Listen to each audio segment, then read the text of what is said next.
Hello, and welcome to Dead Notes, a horror and cult film podcast. I am Kevin, and with me here is my most humble companion. I'm Alan. Today we're going to be talking about the 1986 gem of a movie, Night of the Creeps. Hell yeah.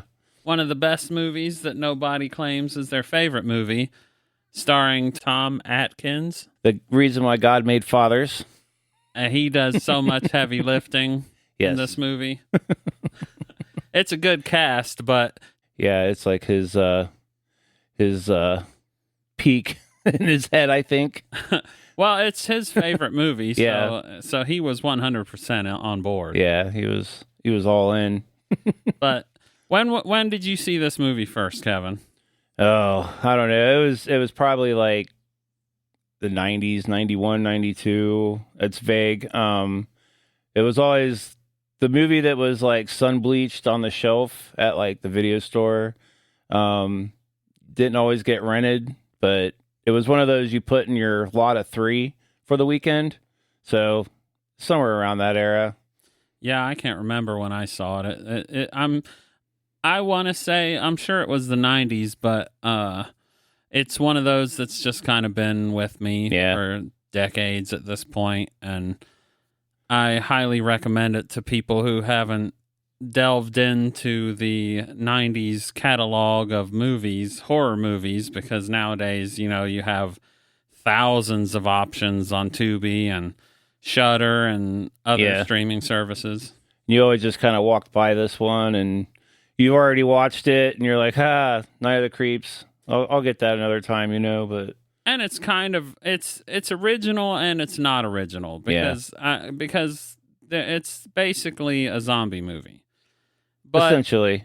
Right. It's a zombie movie the same way that 28 Days Later is a zombie movie. It takes the formula, but you just can't concern yourself with the specifics. Yeah.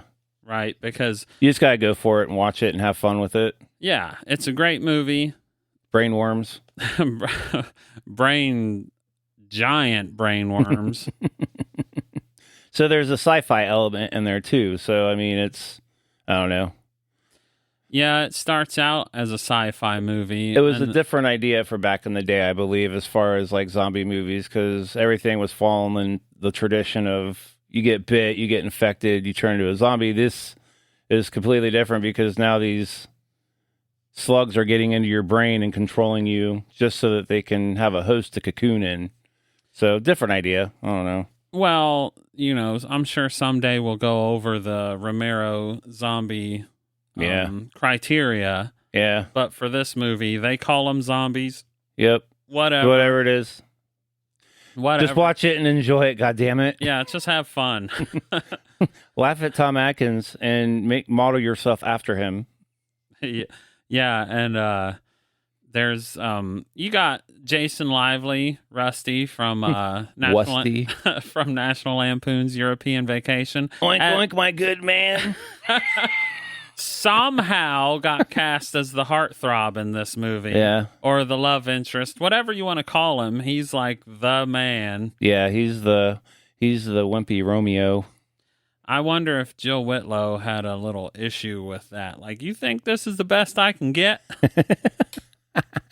She was all about Unibrow Steve in the end. She was just using Steve for free drinks. Right.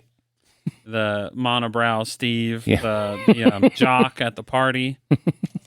But anyway, this is a movie about slugs from outer space that take over the minds. They basically use humans to incubate, and not a lot is explained about their motivation. But I think you have to shut off your brain to enjoy this movie. That's not saying it's a bad movie, because it's fucking phenomenal, but you have to suspend your disbelief. Yes.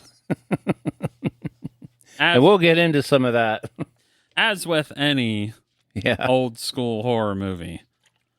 There's always there's always plot holes, but that's what we love about it. Yep. Just gotta have fun with it. Don't be stuck in the mud about things like, well, why? What was the motivation of the aliens? Why? Yeah. You'll know. Yeah, you'll know. You'll just have a drink, get some popcorn, sit down, and watch this movie. But let's get into it. Because the movie opens and I would think that it's a sci-fi movie from the start. Oh, absolutely. You got this naked alien running down this fuselage, and he's got like this container. He's hauling ass. And then there's these other two aliens, and we get a nice shot of these fucking clappers like running after each other, man. And it's fucking awesome, but why are they chasing him? Well, he's got this container. Did everybody's clothes? Is that what he's like running from? Did he take everybody's clothes? Well, it's not obvious, especially if you saw this movie back when it came out, because you likely watched it on VHS and you couldn't tell that the zombie or the alien rather that was running with the canister was a zombie, because if they close in on his eyes and they're clouded. Right. Yeah. Seeing it now, I see it. Yeah. Right. So the other two, for whatever reason, it's still not clear, but he's trying to eject the aliens out into space, which I'm not sure why they didn't want to just incubate in the other aliens. Well, they were all contained, and I think they're down for a bigger mission. We don't know that mission, but that's what they're down for, and it's setting up the movie. Right. It's giving us a reason or a origin story of these slugs. A quick 5-minute like origin story, which is cool. Yeah. A funny thing, I was listening to the commentary on this, and Rusty or Chris, Jason Lively, said that the actors had to crawl in through the asses of those costumes, which because I'm a huge child, I think that's funny. It's like a you got to go in through the clapper. Yeah. It's like laughing at a fart joke. Yeah. Whatever. You got to spread them and like move in, like.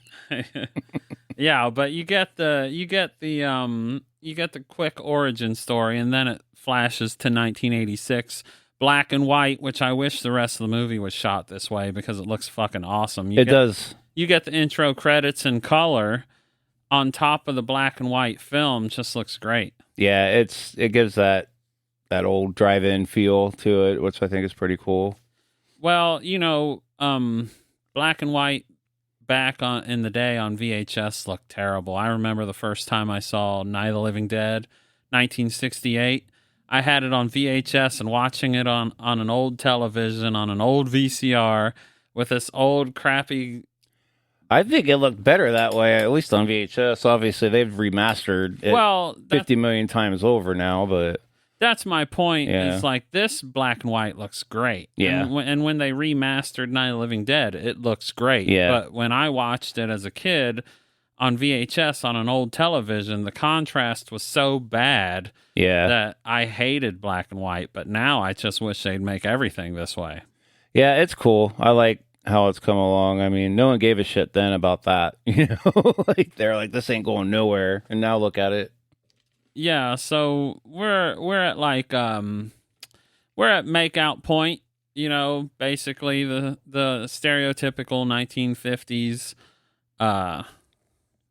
everybody's making out on the cliffside when Ray, it's Tom Atkins' character as a younger man, walks up on a car with the girl who just dumped him, making out with her new boyfriend Johnny.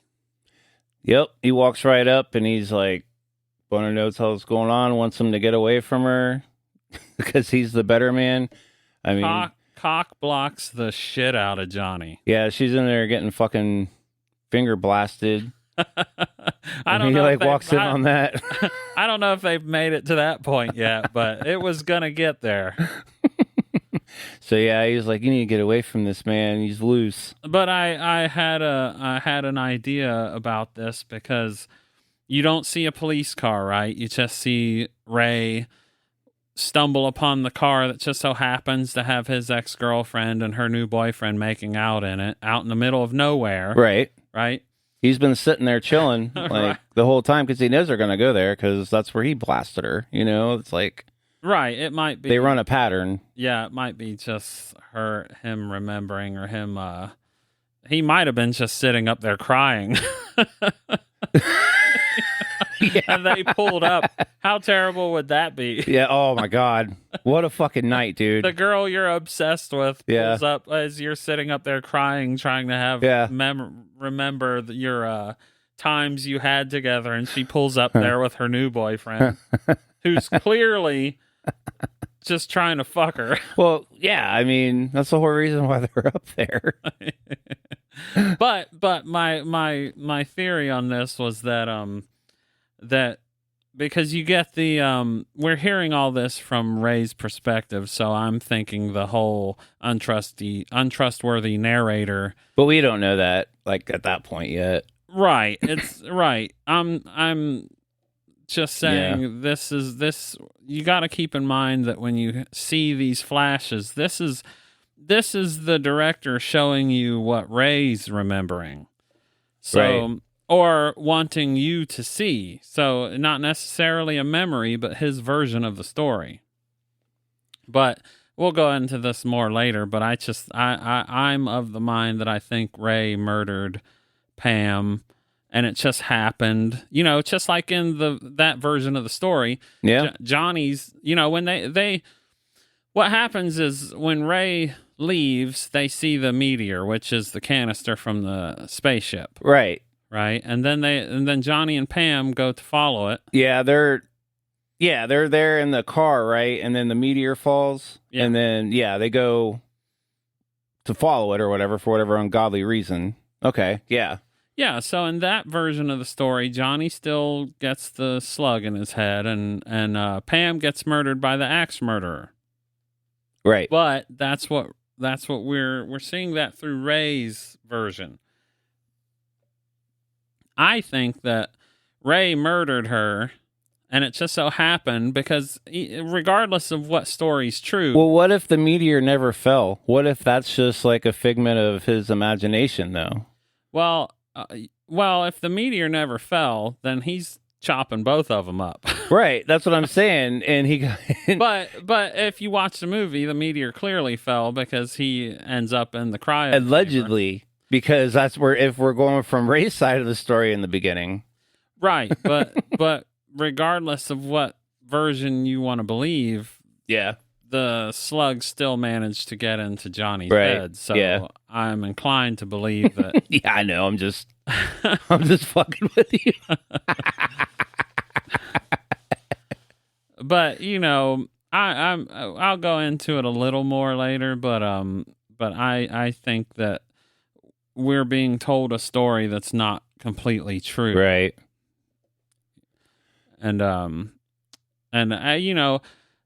Because it's suspicious that Ray just shows up at makeout point, and then he also happens to show up at the murder scene.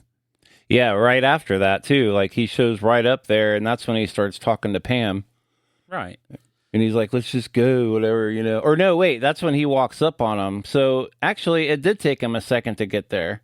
Right. Because they were already there, and Johnny was already in the woods looking for the meteor. But this is in the 1950s. Yeah. His car is nowhere around. Who told him that this was happening? He didn't get a call from the police station that there was a murder. Right, but he's clearly stalking them. Right. And on the radio, there's a killer on the loose too. So he might have even been hanging out there. Perfect cover. Yeah, exactly. That's what I'm saying. Perfect cover, and that comes in later because... The killer never existed. Yeah, it's the perfect cover because that comes in later when he... we'll get into that. Anyway, after Johnny gets slugs in his head... Oh, and Pam, we got to mention this. Pam is a champ. Because when Johnny's out in the woods investigating... Pam wants to leave, and what's she say? Come back and I'll let you fondle my breast. I know. Really putting it out there, and what a way to enrage Ray, too, when he's like hearing all this shit. I mean, no wonder why he went into a rage, right? Yeah, if he's out in the woods and he heard her say that. That fucking slut. He's like, she didn't let me fondle her breasts. Yeah. Talk about, I mean, if your stalker's out in the woods and you're trying to lure your new boyfriend back into the car by way of playing with my titties, it drove Ray into a frenzy. Anyway, that's pretty much our intro scene, black and white, and then we switch the color and go to 1986. Sorority Row. Yep, you got the boys. Oh man, these guys are best friends, dude. Like all day, inseparable. Well, I think JC is Chris's best friend, but I don't know if that's reciprocated. Yeah, that's like, it's his ride or die for sure. They're just a couple of bitching guys on the prowl for some major league babes. Yeah, typical 80s bullshit. All right, yeah, let's talk about this. Like, they're going in and they're on the college campus walking down the street. Clearly, there's a big party going, and all the trees are TP'd. Like, people went fucking batshit. So they're walking through that. Why doesn't anybody TP trees anymore? I think it's needed. Is this like a post-pandemic thing? I think movies like this made it corny. Oh. But yeah, they're walking down. We got Chris and JC. Chris Ramiro and JC Hooper. Let's go into this. The last names. We got Chris Ramiro and JC Hooper. We got Cynthia Cronenberg and Detective Ray Cameron, right? Yep. Fucking nerds. I had no idea it was J.C. Hooper. Yeah. Huh. Yep. And then, Sergeant Raimi. Oh, yeah. You fucking nerds. No, that's awesome. Yeah, it is. It's awesome. It's a good homage. Sorry to get off track. I thought that was awesome when I saw it. I was like, man, that's pretty slick. So it's a fun movie. It's just they were having fun when they were making it. You can clearly tell. So you get a quick intro with just kind of showing you that JC's the man, because he kind of puts himself out there to get Chris hooked up with Cynthia, which, let's be real. Chris is not the best looking leading man for a movie. And JC, I suspension of disbelief. Apply it here, because there is no way Cynthia is looking at JC twice. Right. But anyway, this is just a little their little party thing, just to introduce the three of them. And it's pledge weekend, I believe. Right. And for some reason, Chris and JC think that if Chris can get into a fraternity, that's the key to unlocking Cynthia's little chastity belt. Yeah. When he becomes a beta. So then we get our introduction to Bradster, Cynthia's boyfriend. Bradster! And he puts the boys up to a fucked up task. He does. We get him talking to him, and then we get this pan shot with Patrick Swayze. That is not Patrick Swayze. I didn't know that he was a beta. Celebrated. Patrick Swayze, that is not him. You're on crack. I swear, dude. It's just the look he gives me sometimes. But they put these boys up to a task that is macabre, to say the least. And for them to accept it, what the fuck is wrong with them? I mean, at least they didn't have to fuck a goat. Or any other kind of farm animal. Right. But basically what they want them to do is steal a corpse and put it on put it on the steps of a rival fraternity. Right. Who the fuck would agree to that? How the hell would they even think that they could get away with it? I would actually kind of entertain the thought, I believe, but then like the next step is, okay, where do we go to get such corpse? Right. They end up going to a cryo lab, and that's not where I would go to get a corpse, because if you look, when they show up at the cryo lab and fucking JC's pushing all the goddamn buttons, isn't he guilty of murder at that point? I mean, he gets up, so I mean, he's not necessarily dead. Right, but they don't know that. They didn't understand what cryogenics. They don't understand what cryogenics are. Yeah, because if he would have, because he's like, here's a corpse. No, it's not. It's a frozen man. Yeah, I agree. I think he's dead, and he certainly looks dead. But the intent is to possibly bring him back to life at some point. And with JC in there just pushing all the fucking buttons. Well, maybe it was one of those things where they couldn't find one, and he was like, fuck it, we'll make our own. It is literally the same night. They didn't look too hard. And how the fuck is JC supposed to help carry this corpse out of the lab? Yeah. Yeah. I don't want to harp on him being on crutches, but that's the last person I would pick to help carry this body out. Because, Chris is going to carry it out himself. And Chris hasn't lifted a heavy weight in his life. So if he's carrying it out, he's dragging it out. Yeah. And nobody's going to see him dragging it to the fraternity. I don't know. I don't think for two seemingly intelligent guys, they didn't think this out too well. I mean, I think that like you got to give them kudos that the intent was there and they're ready to go fucking big, all for this fucking girl, man. So like they're going in there and trying to achieve this giant task, and yet JC is right by Chris's side. Like, I got you, man. I ain't gonna be able to carry shit, but I'm gonna help you, and I'm gonna fucking push a bunch of shit. We'll get us a corpse tonight. He's that ride or die. That's like how hardcore he is. At some point, wouldn't he say, "Hey, Cynthia, what would you think of me if I were in a fraternity?" Right. Would you think more of me? Right. Because if so, then go fuck yourself. I don't want some girl that just wants to be with me because I'm in a fraternity. This whole sequence is kind of misleading. I think like it should happen more often where you have to be given a task to go steal a corpse. I mean, I don't know. I think that you really get to see how hardcore somebody is about something stupid. Yeah, but Bradster didn't know what their intentions were. Bradster didn't know that he was trying to steal his girlfriend. That was the end goal here. Oh, yeah, naturally. And JC, he's like the man in most of the movie, but in this scene, he's a fucking idiot. He's just like, hey, what's this button do? What's this one do? Oh, yeah, dude. He's finger fucking all the buttons.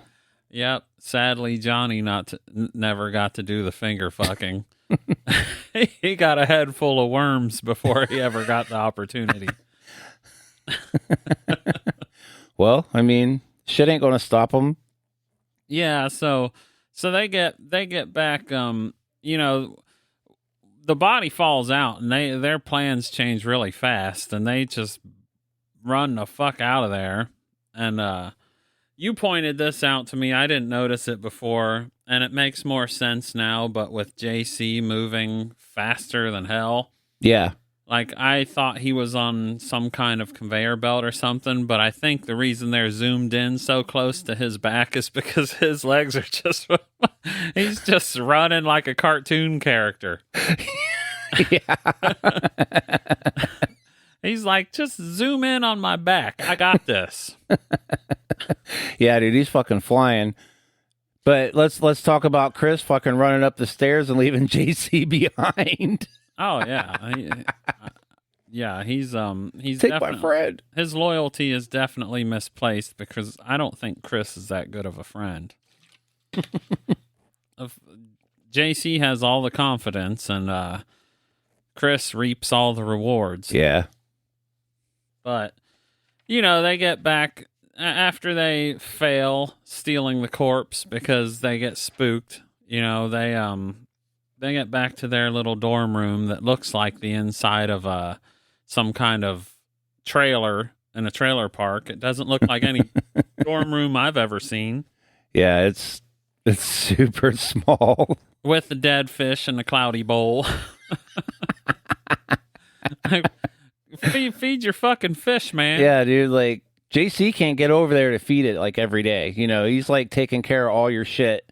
You can't even feed your fucking fish, dude. Like, for real. And not only is it fucking dead, but it's fucking putrefying in this goddamn bowl this whole fucking time.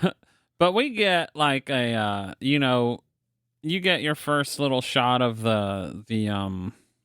I forgot this, but before they get back to their dorm room, you get your first little shot of the lab technician getting a slug right to the face by Johnny. Oh, yeah, yeah.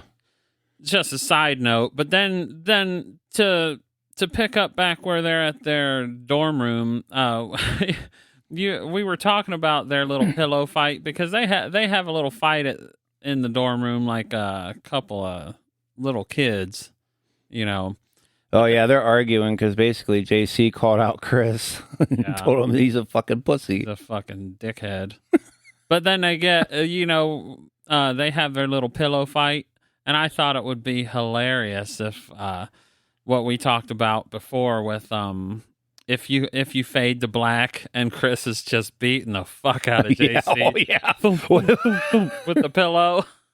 What if instead of that, like, he just gets up and just starts fucking beating the fuck out of JC.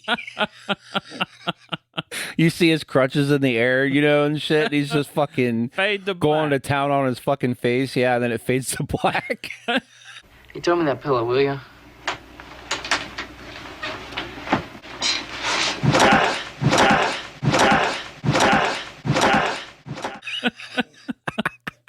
Poor guys. There's some forums and such or whatever where people suspect that this is a gay relationship, but I don't buy that. Yeah. I think if there's love, it's one way, it's one-sided. JC might be in love with Chris, but Chris is not in love with JC. No, I'll tell you which love it is. Chris is in love with himself. Yeah. Well, yeah, I don't think he loves Cynthia either. We all know he just wants to fondle her breasts. Well, in all fairness, he did say he wants to marry her.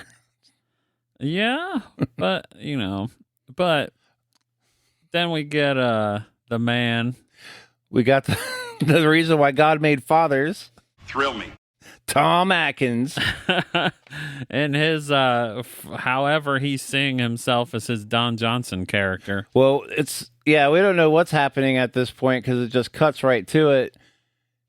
He's in this white suit on the beach, and he's got terribly small feet. Well, and the girls walking around serving him drinks and shit are like wearing high heels in the sand. Yep. And every step they're sinking down to the heel. Mm-hmm. I don't understand. Giving them drinks from a coconut. I'll just say, if this were my dream, they wouldn't be able to show it in this movie because it would change the rating. Right. But would your feet be super small too? Probably. Yeah. But I wouldn't be. Yeah. But anyway, then he flashes. He sees Pam rising out of the water. Obvious reverse shot because she's dry. I don't know why they do that. Because dream sequence. We find out well, that's weird. Because we just thought that we're just watching him chilling on the beach anyway. But, yeah. It's kind of like a, what do you call it? Like a transition into the nightmare. Right. Because then you get to the scene where he flashes, and it's him in modern day. So he's Tom Atkins playing the character, but the character from 1959. Right. So it's old Ray watching young Pam, get murdered in a car. Right. And, replaying the series of events. And this one's in color. Yep. But I think she's in the driver's seat in this scene, and I don't think she was in the... That's a small nitpick, but I think she was in the passenger seat in the original, but it was also in black and white, so who the hell knows? Black and white changes everything. That's right. But it's one of the coolest scenes. I mean, when I was a kid, this scene just... Oh, he's going. He's just fucking going. All the stuff with the axe murder was awesome as a kid. I mean, because you didn't really see this stuff back then. It's pretty brutal. It's amazing what time will do to desensitizing people, because now if you're a young man and you watch this movie now, you're probably going to be like, seen it. You know? It ain't shit. Yeah, I saw Glenn get his head smashed in The Walking Dead. Yeah. You're not going to surprise me with this. Yeah. You're not going to shock me. But I'm telling you, in the 90s, early 90s, this was spooky. Yeah. So then we get shook out of that scene. We got that whole dream sequence. Ray wakes up on his chair. He's super sweaty. Phone's ringing. Let us know what's going on with this next part. The most overused catchphrase. That he really forces this one. You know, I had thought about this. Thrill me. Well, because it goes back into how I thought Ray is actually a psychopath. Yeah. You know, because the movie portrays him as like the cool guy, you know, the alpha male, and Chris is supposed to be the nerd. Right. He's kind of like the dirty detective. Yeah, and like they have lines like this. Thrill me, excuse me. They have lines like this where they try to force a catchphrase with Ray, and he's like, thrill me, like that. Is that supposed to make him cool? But on the other hand, if you really look at it, Ray's spent his entire life obsessing over a girl that didn't want anything to do with him. And Chris is on the verge at this point of the movie. Ray is still obsessed over a woman that wanted nothing to do with him. Chris is on the verge of getting a date with arguably the most popular / beautiful woman in school. So who's the alpha and who's the beta in this situation? I think he's trying to live vicariously through Chris. He doesn't know him yet. Yeah. All this is... he doesn't know it yet. He doesn't know Chris yet. Yeah. So all this was in his head before they ever meet. And you got, you know, because he's suicidal, that we find out later. But, you know, it goes back into what I said, where I think he murdered Pam. Right. And this isn't so much mourning as much as it is guilt. Right. Right? He just feels guilty over murdering her. He's not necessarily mourning her. Right. So to me, that would explain what's going on here, because look, he was a police officer. I'm assuming maybe a detective. He's definitely a detective now. I think he might have just been a police officer back then. But he's obviously since then seen maybe not as bad, but really traumatic shit. Right. But he still can't get over this woman that I'm assuming only dated a couple times and decided she thought he sucked. His whole life. I don't know. Who am I to say anything about Ray? He looks like his life's going all right. Right? Yeah. I mean, I'm throwing stones here from my glass house. I'm just saying, I think he killed Pam. Yeah. I think so too. So we're coming in after that. Like, we come in and he's going to the lab, right? To find out what the hell is going on. Yep. He gets called. He picks up the phone. He's like, throw me. They're like, we need you down here. So he goes down there. You know, he's clearly still shaking off being wasted the night before and a weird ass fucking dream. So he walks in and checking out what's going on. And he says, "Thrill me again." Again, like within 1 minute. He says he says it a second time. Yep. Like I said, I think Tom Atkins is great in this movie. He's definitely carrying the movie. I think he's by far the best thing about this movie. I'm just saying, he said "thrill me" twice. I'd have to check this, but I think it was within a minute. It'll get stuck with you eventually. Yeah. So he shows up, and what's he say? I'm Bullwinkle Moose or something. Yeah. They say, "Oh, it's you." Bullwinkle the Moose. It's Bullwinkle Moose. Right? So Raimi, they tell him that one of the bodies are missing, and everybody's just a fuck up, and the basic cop story. Yeah, no one paid attention to anything, so he's in there getting to lay down the school to everybody because no one could do their fucking job and count how many dead bodies are on the floor. Yeah. And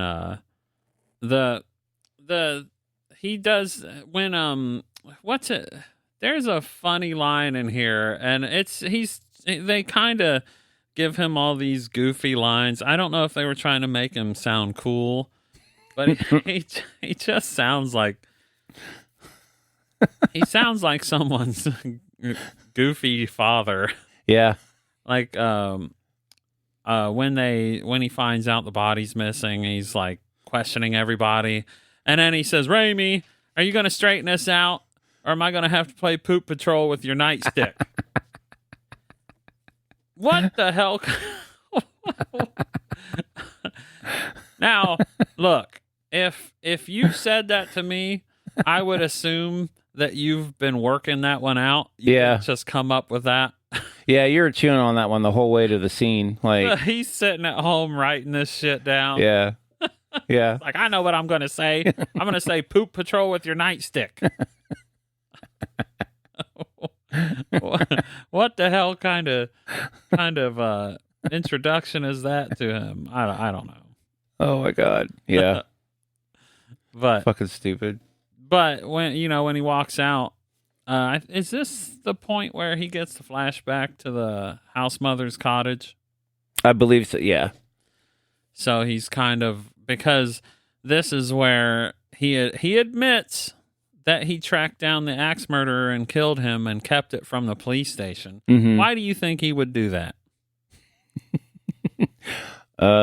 Possibly because he just needed to put a body in a spot where, they would think that he killed Pam. I'm thinking. And that he caught the crazy guy after he killed Pam, supposedly. I think it's a cover-up. Yeah. I think that he went after the axe murderer, killed him, buried him, hid him from the police department because he knew that if they caught him, they'd be able to prove that he was not the one that murdered Pam. Yeah. That it was Ray. I could see that. Because what other sense does it make that he doesn't report this to the police station? He could say it was self-defense. The guy is obviously a lunatic. He could have killed him and not even had to explain it. Yeah, I mean, I think if you want to go with that, I think that he killed Pam first and then went out hunting that crazy dude down because they were in the same area that he was last seen. So I think that out of a rage, he killed Pam, and then he was like, I know that motherfucker's over here, so I'm going to go kill him, or whatever. And just because I know, he's getting away with everything. Well, whatever. I don't know. I will never be proven right or wrong. Well, this is my opinion. I think that I choose to believe that Ray murdered Pam. Yep. But that's why this movie's cool, because you could put some weird theories in there because there's not a lot of explaining on a lot of fronts. So you can kind of incorporate your own. But we get a couple quick scenes here where you got to explain why. Because Cynthia is Bradster's girlfriend, and I think that if she dated a guy like that, she probably shares some interests. But either way, he kicks JC to the ground, and that kind of switches Cynthia to Chris and JC's team, you know. Yeah, they kind of, well, we missed the whole Johnny coming up to the window, at Cynthia's window. Oh, yeah. I forgot about that. You get, how could I forget boobs? Yeah, you kind of get the, like, we're going to kick this off by having Johnny's corpse show up. Why is he holding a rose? Because he's just used to, he's old school, man. He's, throwing rocks at a window.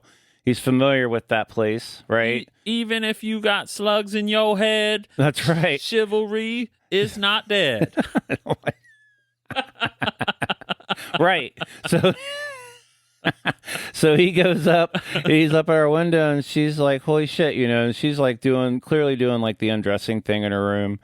And yeah, he's like, here's a rose, and then his head explodes all over her window. Side note of that, I actually heard in the director commentary about that scene where he said, we wanted her to, take a while kind of undressing so the audience would think, are we going to see her boobs? Are we not going to see them? And then they flash them at the last minute and then the scene's over.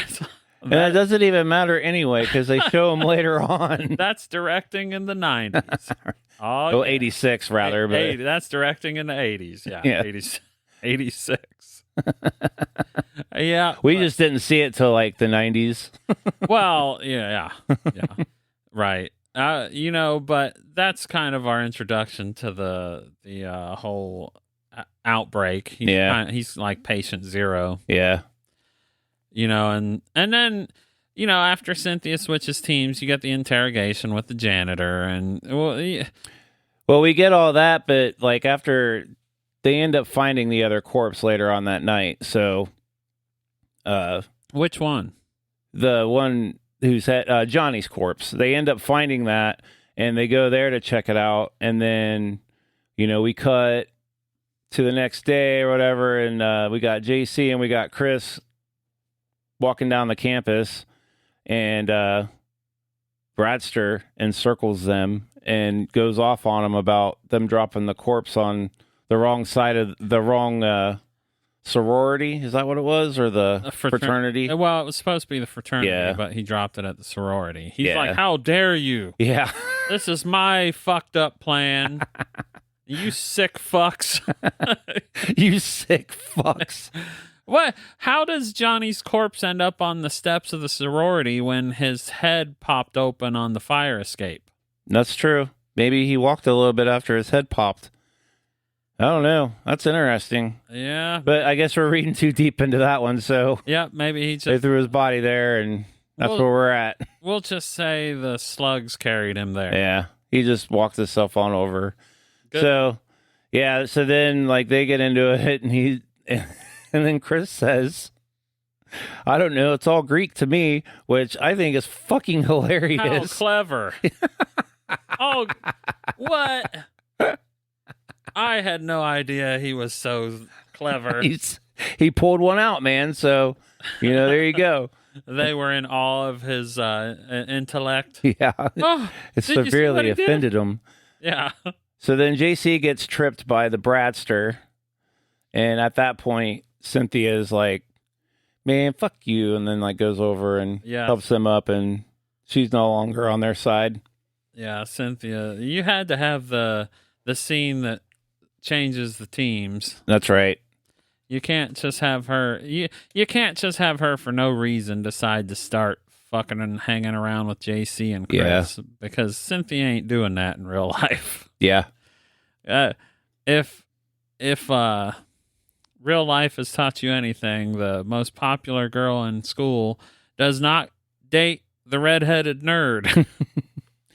But we're pushing for it in this one. Yeah, really pushing. But then you get what is it? The interrogation. They interrogate them, or Ray interrogates JC and Chris, and for some reason the janitor's there because I guess Ray couldn't give a fuck about the janitor's safety, because if I thought that these two had drug a corpse out of wherever they got it, if the janitor told me that he saw them dragging a corpse around, which he couldn't have because they ran out before they. Well, maybe he's trying to frame him. Nah. He just saw him running out, screaming like banshees. Right.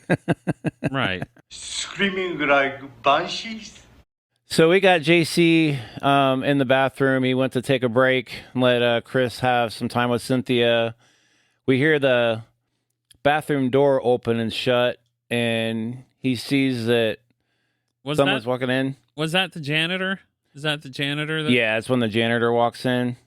Okay. And he looks down. Janitor hits the ground. He looks down, and his head's popped open, and all the slugs are running out.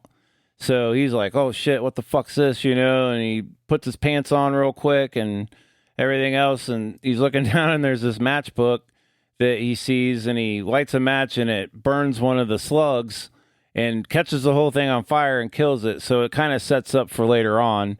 And then we see a slug run up his pant leg. Can I say something real quick? Something that bothers me about these movies, every movie. How many times have you watched a movie where somebody's clearly taking a shit unless JC sits down to pee, which is possible because he's got crutches, but he's sitting there a while and he's writing shit on the wall. Yeah, Scraper rules. How many times have you seen movies where people just pull up their pants? Well, he's a pro at this point. So it's not just this movie. I've seen it a million times. I'm getting sidetracked here, but just a pet peeve. Yeah.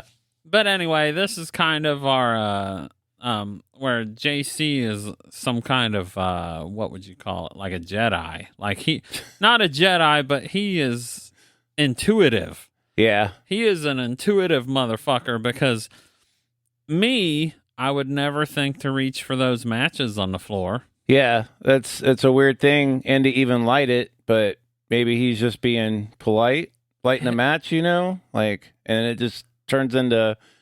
This is all intuition. Yeah. JC was like, I bet those matches will fuck these things up.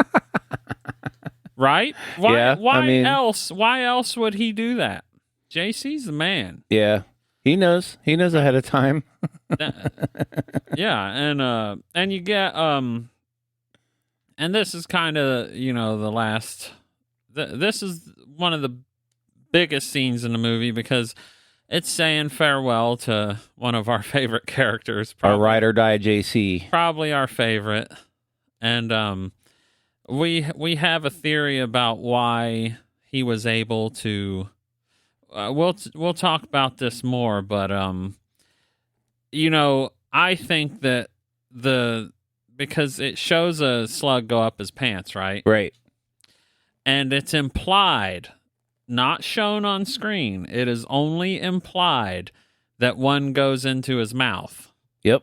So we don't know officially. So put a pin in that, because we're going to talk about that a little more later.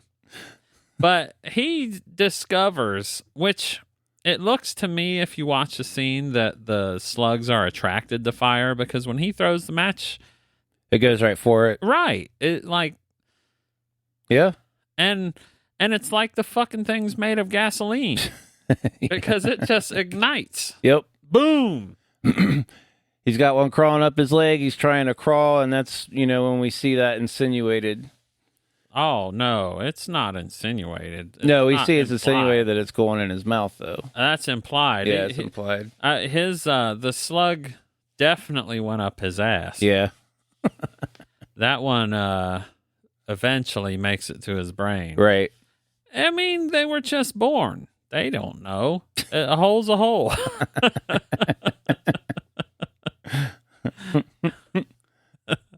But, you get but we'll get back to this, because JC is not completely done yet. Spoiler. Yeah. And, so back at Ray's house, Ray's apartment, whatever it is, I don't think we ever see it from the outside, so I'll say apartment. Yeah. Looks like a apartment. / detective's office. Yeah. So he gets fucking Chris back to his crib and confesses to him. Yeah. Some shit he's kept to himself for years. He boozes him up or tries to and then confesses to a whole murder. Yep. He planned to play Poop Patrol with his nightstick. Yeah. He was like, come back to my house. It's like, we're going for this. Chris. He goes in and like Chris is clearly like weirded out because here's this like detective that just interrogated him about this break-in, scared shitless. Now you got the same cop confessing to you a murder that no one knows about, and he's just shitting his pants at this point. Right, I suppose he's confessing to unburden himself because in the next time we see Ray, he's trying to kill himself. But before that, like, usually when somebody is like confessing a murder to you in this kind of circumstance, they're getting ready to kill you as well. So yeah, he's probably like, what the fuck's about to happen, Chris should be like, is this because I'm not a big fucking loser that's obsessing over a girl that didn't want anything to do with me and so you killed them? And then or he's like, you just need yourself a JC. He needs to do it in one breath. Yeah. So he confesses to the whole thing. Then we cut to the house mother's cottage. And, oh, baby. And she's just sitting there watching her shows. This is, talking about this scene when because I hadn't watched this movie in years. I just rewatched it recently, which the movie this needs to be on your list. Right.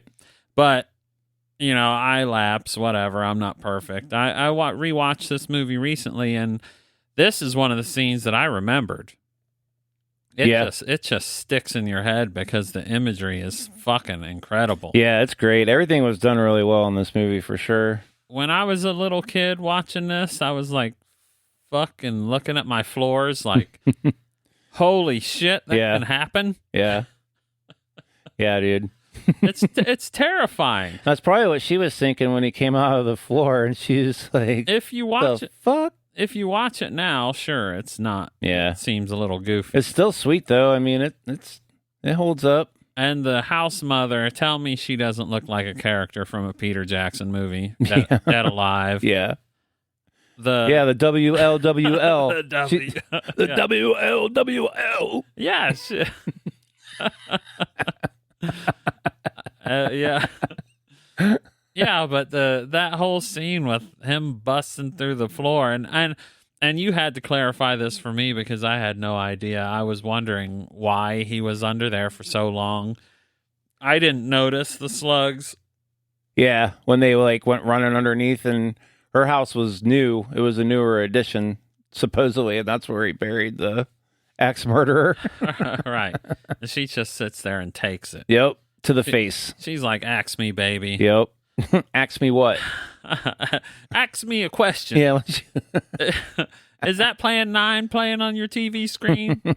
Well, fuck you, bitch.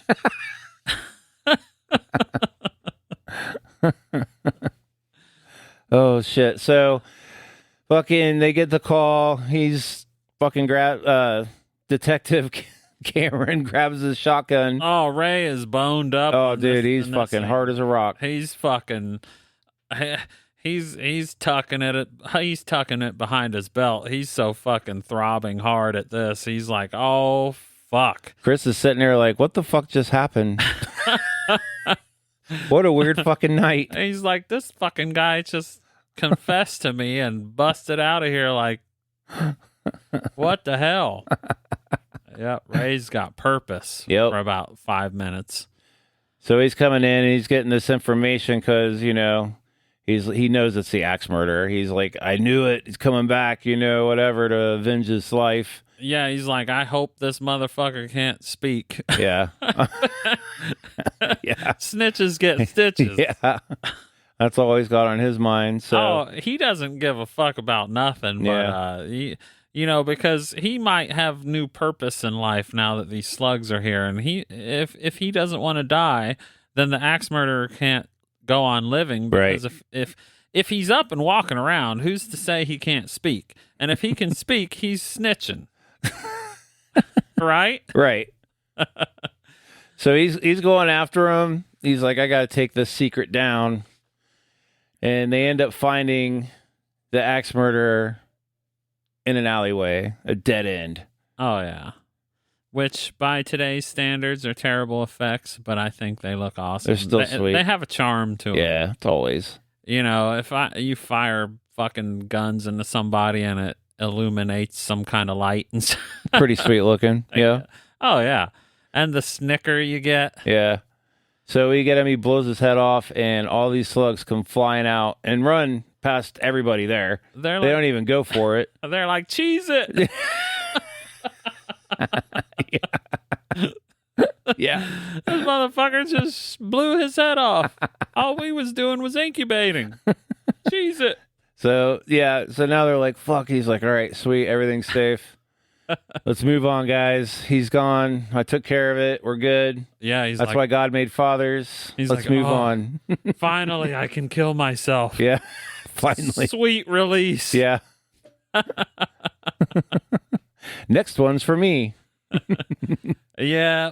Then you get your montage of everybody preparing for the formal. The formal. Yeah. We can't do a prom. Do they have formals in college? Oh, no, I never made it to college. I did some college, but obviously I didn't finish, and I never did never formal. Yeah. No, with the booby montage. Yeah, I don't know. Maybe that was standard when you went to college. Yeah. Well, whatever. Nobody was going to invite me anyway. I'm not one of the cool kids. Not like Ray. Yeah. Let's talk about the fraternity scene, though, with all the boys just being boys. Not enough oil and grease. I wonder. You got to oil me up, bro. Hey, if you did this in your fraternity back in the day, where you guys just like ran around after each other and towel snapping and, playing with the cup checking and smearing shaving cream on each other's faces, let us know. deadnotespodcast@gmail.com. Yeah. Did you like stick a toothbrush in your ass or something just to see how it felt? Yeah. Is that what goes on in these fucking fraternities? What the hell are you doing? What kind of oath is this? But you will get past this little montage here because somehow JC leaves a recording for Chris. Yep, in the dorm. You show Chris finishing up, getting his suit all nice and ready, and there's a recorder. Now, we have a theory on this. Hear me out, right? So what I said earlier is that it's implied that one goes in his mouth, right? You never see it. Right. And if you don't see it in a movie, it didn't happen. Not necessarily, but yes. Well, okay. But yeah, we're gonna. I'll admit that we didn't see it go in his ass either. Right. He might have some really tighty whities on. This is true. However, he's the only one that manages to keep control of his own mind long enough so that he leaves a recording that basically tells Chris how to kill these things. And if the slugs are controlling him yet, they would not allow this. Yeah, because it's pretty fast. So the theory of the slug going in his ass makes perfect sense because it had a long way to go before it got to his brain. And he might have thought that it was already occupied because they kind of look like shit anyway. So he might have got in there and he was doing lemmy winks. He might have got in there and was like, "Oh, excuse me, I didn't know this was occupied. I'll wait." Yeah. But But the whole time, JC is walking around, leaving messages and nobly walking to the boiler room because he knows that there's impending doom. This slug is making its way up through the lower intestines, up through his stomach to his throat, and eventually into his brain. He just took the long route. Yeah, the scenic route, as you put it before. The scenic route. It allotted JC the time he needed to basically save the world. JC is... He's the ride or die, man. He's the one. JC is the Samwise to Chris's Frodo. Right. I could see that. I may not be able to carry it, but I can carry you.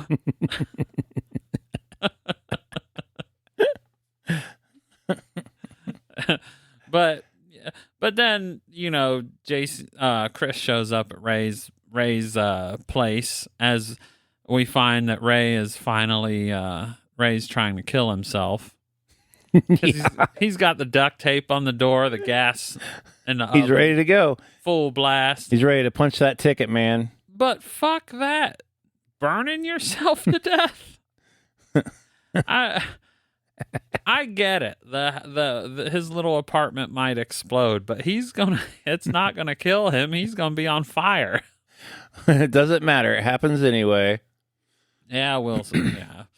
But you got Bradster gets taken by the little dog. Yeah, he's out there drunk, whining and moaning about Cynthia leaving him because he's a cripple kicker. Fucking. And yeah, he's like, all I wanted to do in life was kick crippled kids, and you can't support me. So yeah, he bends down. There's this. He actually is the first person to that's not of the police to see one of these slugs run, because everybody else just haven't noticed them until it's too late. But one runs past him, and then this dog comes up, and he goes down to look at the dog, and dog shoots a slug into his mouth. Takes it to the back of the throat. Yeah, he took it like a champ. Yeah, he did. It's not his first time. Technically, Cynthia was the first one to see the slugs, right? But no one believes her because they're like, what? Well, Chris wasn't listening because he was like, whoa, crazy woman. His eyes were down there. Right. Yep.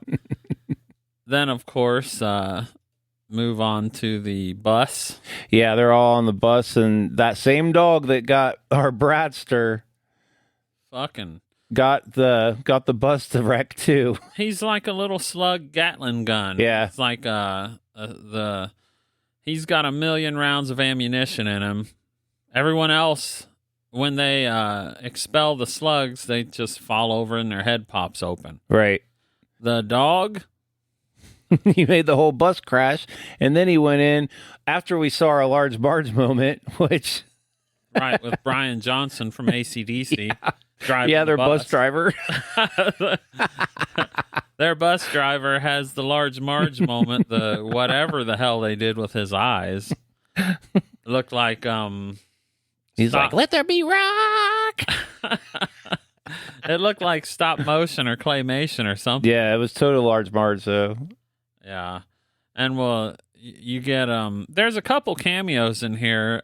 I don't know if the Suzanne Snyder one is counted as a cameo, but I choose to call it a cameo because I'm a fan. Yeah. I don't care what anyone says. Return of the Living Dead 2 is fucking awesome. And Brenda might be overacting like a motherfucker, but she's got my vote. Yeah. And of course, Dick Miller. Dick Miller. You can't go without him in this. You can't go through life with the name Dick and not find some way to redeem yourself.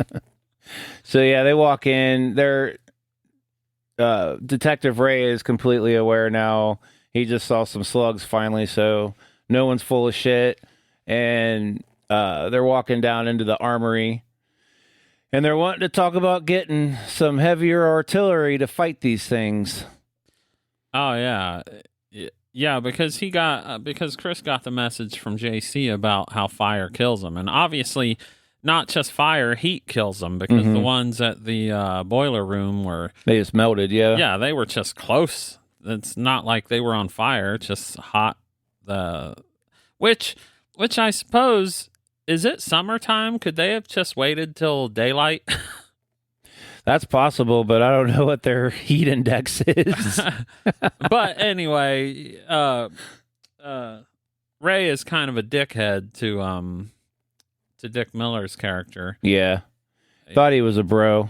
Yeah, I thought he was a bro, but turns out he's just a hunk. What is Dick Miller? Who is he playing? It's a reoccurring cameo that's in like every movie. Because Walter Paisley. Yeah, Walter Paisley. Yep. From Bucket of Blood, right? Mm-hmm. Is that it? Yeah. Yeah, because he's that same character in Chopping Mall, which they just added to Shudder. Sweet. So highly recommend that one too. But he plays the same character in that. How can you not like this guy? And fucking Ray pulls a shotgun on him while Dick Miller's holding a fucking flamethrower. I'd turn fucking Ray into a crispy critter right there. Oh, shit. All right, so we come up on the sorority house. We got now Zombie Bradster making his way up to, knock on the door and hopefully get his old lady back. So... And this is where you get the cameo with my girl, Suzanne Snyder. Yep. And she's just like, oh, whatever. Like he's come to the house like that before, looking like shit. Whatever. Oh, so we got Cynthia. She goes out there and doesn't even look at him, takes him by the hand and sits him down on the front porch. And she's explaining why they're not together anymore, because obviously he doesn't know. And meanwhile, he's spitting slugs out his mouth like, orlet, orlet, orlet. Yeah, which, I've had girls break up with me, and that's pretty much what's happening at the same time, like you're just like, orlet, orlet, the whole time not paying attention. But yeah. Sounds like some kind of clogged toilet. Yeah. It's a disgusting noise he's making. Yeah, dude. It's awesome, though. Like, they're just fucking spitting out his mouth, dude. So we got that, and then... The dog. Yeah. the little dog he comes out of the bus, he's like, this was all me. Yep. Behold. Yeah, it goes to the bus crash, yep, and he comes out and he's like, yep, this is all me. I did this. You get what, 15 zombies? Yeah. Something like that? Yep. So that's... all the dates. He is definitely packing those slugs in. Mm-hmm. And all the zombies show up to the fraternity or the sorority, not fraternity. Yeah. And you get Ray gets to say his line. Got good news and bad news, girls. The good news is your dates are here. What's the bad news? They're dead.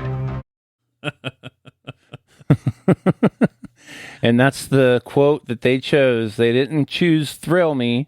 They chose that one. Yep, that's like the premiere everywhere. Yeah, it's like the tagline for the movie.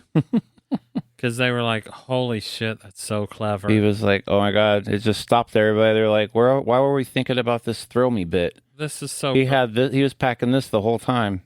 You were hiding this in your back pocket the whole time. It's so profound. Yep. And all Atkins does is give his little wink at him, and they're like, "We get it." We're making fun of it, but it's a pretty cool line. Yeah. All things considered, especially when I was younger, I was like, "Oh shit, he's getting ready to lay it down." It's about to go down. you got Cynthia handling the flamethrower duties. Yeah, Chris hands it to her and starts yelling at her as soon as he hands it to her because she's supposed to know how to work it. Right. In the last 10-ish minutes of this movie, Chris is kind of a dickhead. Yeah. It's like, yeah. But you got carnage inside and out. Yep. Ray is just busting caps and everybody inside the house, and Cynthia and Chris are outside holding it down as best they can. Yep, going hard on it. Ray does his like 360 gunshot move and just completely shoots a bunch of them in the house. Well, that's after he's reinvigorated because he's all but given up. Oh, at that point, yeah, because he just fought off the one zombie. Then he sees his love on the wall, Pam, who let Johnny fondle her breasts. Or was willing to. And he was re-enraged. Yeah, he's like, you never let me fondle your breasts. So he got mad all over again. Yeah, this was burning rage. So he opens up fire on everybody in that sorority at that point. Granted, they all had brain worms and shit, but still. Yeah, he was saving the day, but imagine being a serial killer and you have free pass to just kill everybody. Yeah. He must have been hard as a rock. He's like, oh my God. You mean I get to kill everybody? And I'm not going to get in trouble? So they find out that all the slugs are going down to the basement of this sorority. But why? Why would they want to pick this one sorority for them all to meet up? Well, that was set up earlier. I know. It's so quick, though. They set it up. They're like, I'm just going to put these brains down here. Okay. They're in jars, so I don't know how they sniffed them out, but these slugs must have super sniffers on them. Well, yeah. And meanwhile, this whole time, Chris and Cynthia are outside in their little, they have their little tool shed scene where Chris he just kind of acts like a dickhead, doesn't he? Yeah, he's giving her shit. Like, he's giving her shit about, like, picking the hiding spots. But she gets the last laugh. You know why? Why is that? Because when she gets grabbed, she doesn't yell for Chris. She yells for Brad. That's right. She says, Brad! Bradster! Yep. Real good plan.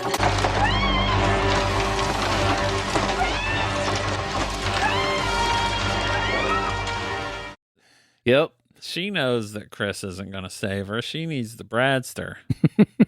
And yeah, technically that was a goof in the movie, but it's more of a Freudian slip, I suppose. Freudian slip. So she's getting pulled out by the zombie, and he's like, fuck it, I'm going to go in with a lawnmower. Yep. And he gets set up with a phrase of his own. Oh, Jesus Christ, the Ninja Turtle. Yeah. Chris turns into a Ninja Turtle all of a sudden. He watched Dead Alive, and he was like, I'm going to fuck this guy up with the lawnmower. And but the corniest catchphrase ever in any movie, later, dude. Later, dude. Later, dude. He turns into a Ninja Turtle. Cowabunga. Wait, that's Bart Simpson, isn't it? No, that's Ninja Turtles too. Yeah. Later, dude. Then, of course, they see the slugs racing for the basement, and Chris is like, what the fuck?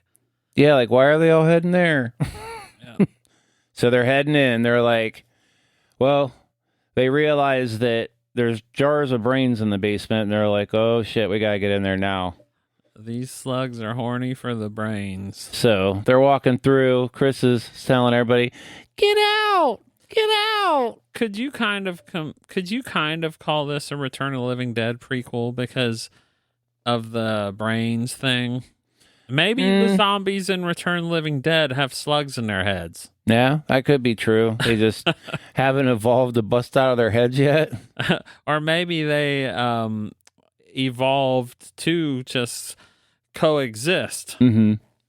Yeah, I don't know. I wouldn't say it was a precursor. No, I wouldn't either. Actually, it was made a year later, so it couldn't be. So we got, they make their way in, they clear the house, and Chris goes down basement looking for Ray. Who is determined to kill himself. Definitely. This is like his, third and final attempt? He's got duct tape on his mouth because he's trying to not let those things get inside him. He's throwing gasoline everywhere. He's got slugs crawling everywhere. Yep, he's opening the fucking natural gas line too, right? Yep. He's letting it rip. Yep. And then we got Chris. Oh, bringing back the hook. Which...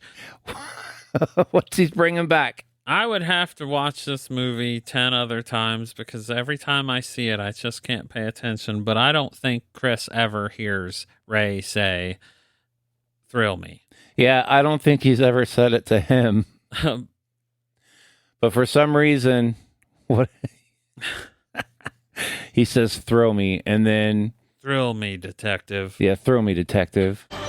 Detective, thrill me. And then he blows the whole fucking sorority up, with him included. And future goth girl elite Cynthia is like completely turned on by this. Yeah. There's death, destruction all around, and she's like, nice tucks. She's like, I like you now. Right. She's like, kiss me on the lips. Yeah. Ray just died. Let's get it on. Fuck. Finally, he's out of our life. He's been following me. Right. He's cramping my style. So this is the beginning of the ending that I never saw when I was a kid because I don't know how, but I don't know the timeline. But for me, the original ending was the dog coming out and shooting a slug into Cynthia's face, and that was like the end of the movie. It was kind of like everybody's fuck ending. Yeah. But this ending that we watched for this was like it's not the theatrical, it's like the one they released later that apparently was too long. Yeah. Yes. Huh. So they just cut it like this and kind of got the same point across where instead of going into her, they bust out of his head and run into the cemetery. You get like Fried Ray where he's all crispy and he falls to the ground and it's implied that the slugs are gonna go down into the caskets and bring the corpses back to life. I don't know, but I never saw this ending until much later. Yeah. And the first time I saw it, I was like, what the fuck is happening? With the spaceship putting their spotlight down, not looking for the slugs very good at all. Right, because by the time this part of the movie comes around, you're like, wait a minute. There were aliens at the beginning. Like, you completely forget about them. And then it's like a terrible CGI. Although, well, it's not CGI; it's all right, smoke and mirrors. Yeah, but back on CRT televisions, it probably would have looked fine. But on Blu-ray and DVD, it still adds to it. Yeah, it doesn't look terrible, but I do prefer the other ending, the theatrical ending. I would have liked that one better. Yeah, I'm glad that they tried to bring it back around with the aliens, but I think Cynthia taking one to the back of the throat would have been cool too. Oh yeah, that's definitely my preferred. Everybody's fucked ending. Right, because every movie ends with a happy ending. Yeah. Let's have some here and there where everybody's fucked. But anyway, that was Night of the Creeps. Thank you for joining us. This was our very first episode. Be gentle.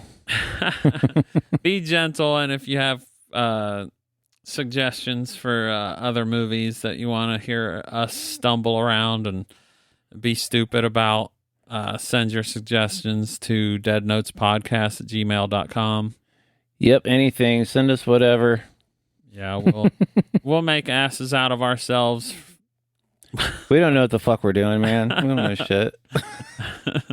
But we're doing another horror podcast that no one needs, so here we go. Hey, we're just here to keep people company. Yeah, that's right. That's what podcasts are for. We're just here to reach out to other horror fans. That's and have people to talk to, because God knows when I talk to the average person about my obsession, they just look at me with the blank stare in their eyes. Yeah, I always get the eyes to the forehead. Yeah, it's like, are you seriously talking about this movie? Yep. Fucking nerds. All right, well, see you guys next time.